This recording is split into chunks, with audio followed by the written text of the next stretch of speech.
Well, you might remember in old Hollywood TV shows and movies, the characters suddenly out on the street singing and dancing and having a great time with their neighbors, and you knew that wasn't possible in Thunder Bay. They'd be run over very quickly. Well, what if it could be?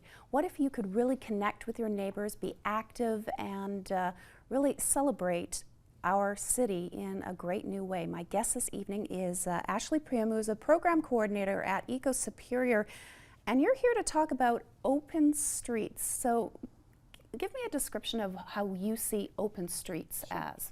Well, Open Streets is a relatively new community initiative, and to summarize it really easily, it's basically where the streets are closed to all automobile traffic, but they're opened up to the people and to the public.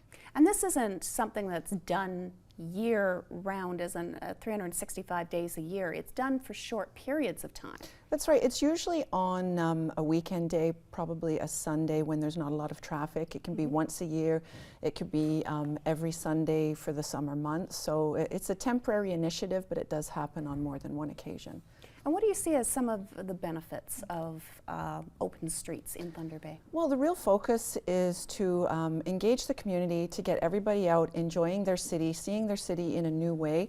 It helps people improve their physical health because there are opportunities to be more active, because you can walk the route, you can bike the route, rollerblade, skateboard. You can come and meet some new neighbors that maybe you didn't meet before. There are environmental benefits because the fewer cars that we're having on the roads, then the fewer greenhouse gas emissions and climate change effects.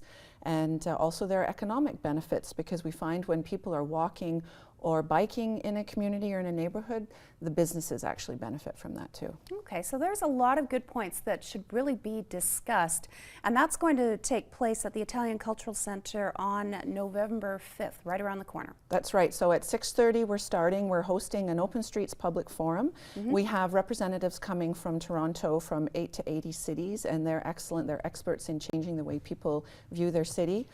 We really would like the public to come out to listen to some of the ideas and to share their thoughts and ideas on what they would like to see. All right, if you'd like to find out more about Open Streets Thunder Bay, again, the public forum is at the Italian Cultural Center on November the 5th from 6:30 to 8:30 p.m. Thank you, Ashley.